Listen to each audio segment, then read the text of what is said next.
Salve, salve moçada!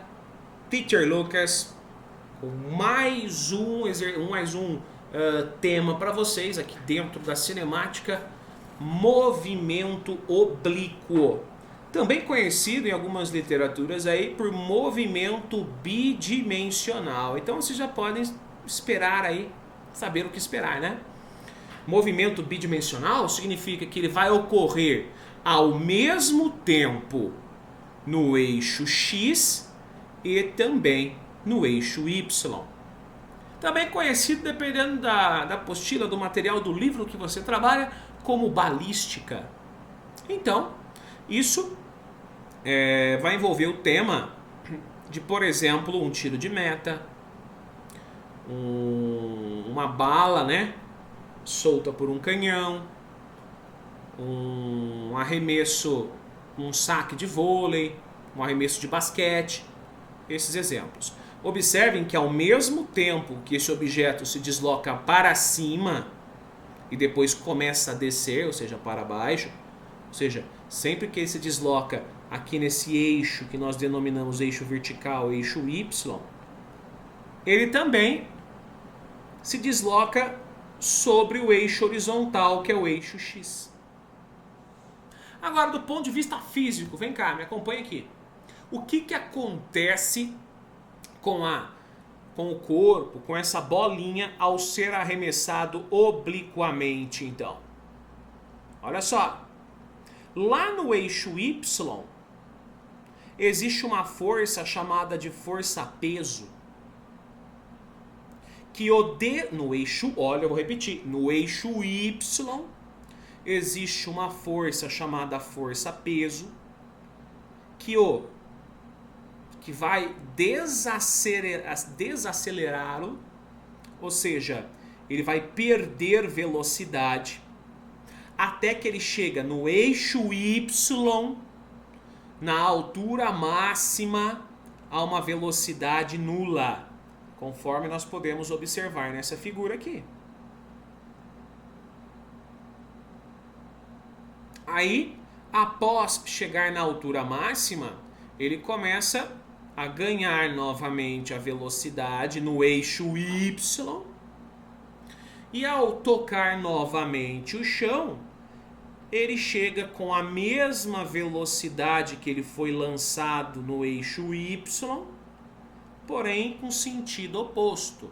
Então, a gente pode analisar o eixo Y como se fosse um lançamento vertical, para cima e depois da altura máxima, queda livre, no eixo Y. Então, sempre que eu estiver trabalhando no eixo Y, eu vou ter um movimento retilíneo uniformemente variado. Agora, no eixo X não existe nenhuma força atuando sobre ele, se eu puder desconsiderar o atrito do ar. Então, no eixo X, a velocidade do corpo, como não tem nenhuma força para alterar o seu movimento, a velocidade no eixo X, independentemente do ponto onde eu quero analisar, sempre terá o mesmo valor em módulo.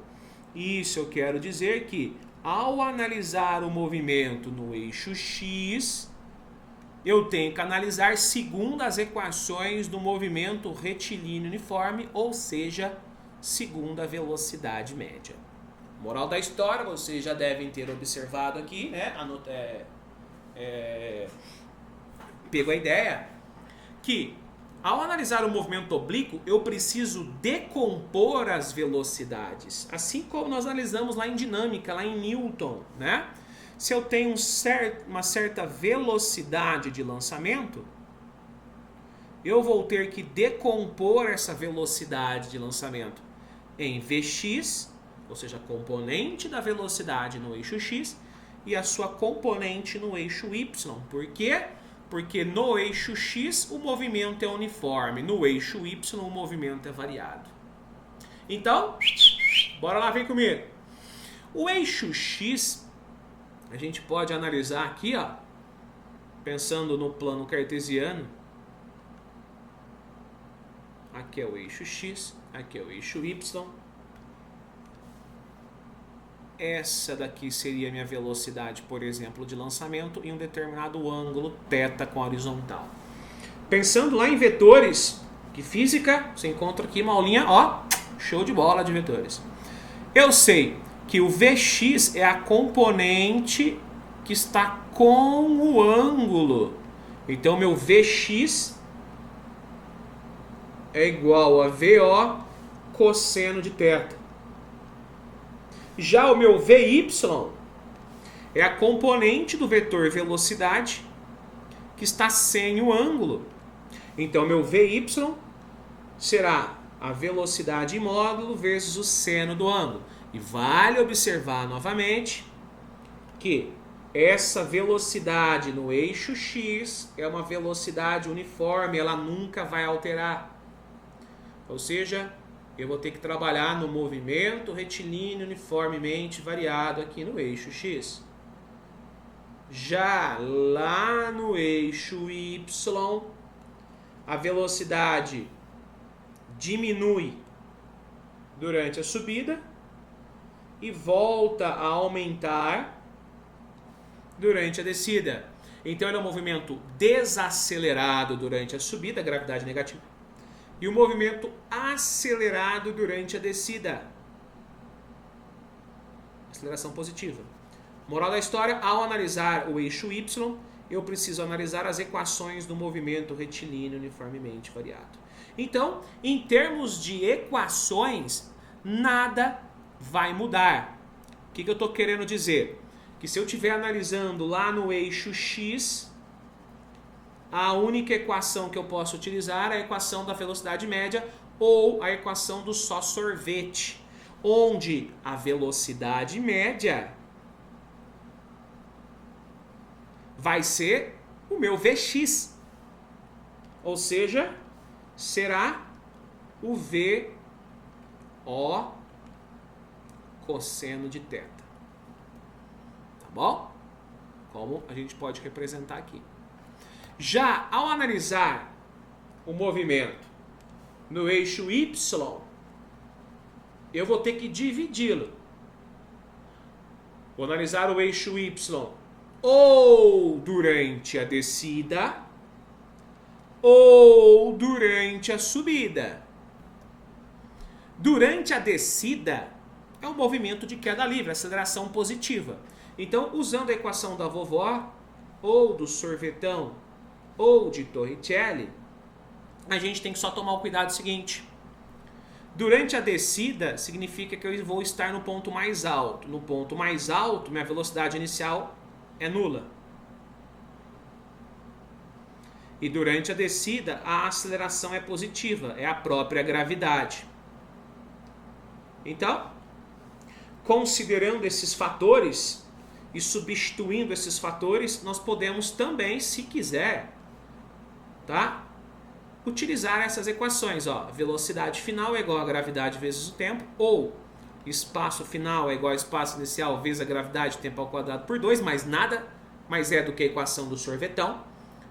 Ou, se eu considerar meu VO igual a zero, velocidade final ao quadrado é igual a 2g ΔS. Então essas equações que eu acabei de mostrar para vocês aqui são as mesmas equações do movimento retilíneo uniformemente variado, com as devidas observações. Tá? Queda livre, gravidade. Velocidade inicial, que é lá na altura máxima, zero. Tá bom?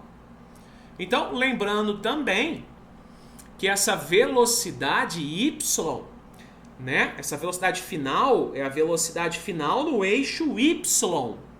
E a velocidade no eixo y é VO vezes o seno de θ, conforme nós demonstramos.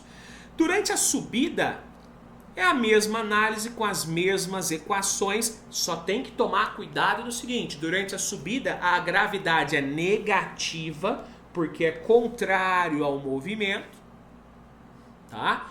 Obviamente a velocidade final, que é lá no ponto mais alto, a velocidade final é nula, e a inicial é o VO seno de θ, é a velocidade que ela está partindo, saindo, tá?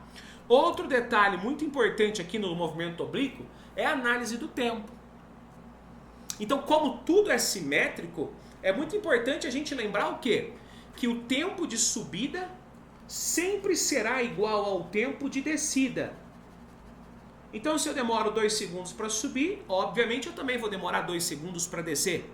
Então, se eu quiser calcular o tempo total, eu posso simplesmente dobrar o tempo de subida ou dobrar o tempo de descida.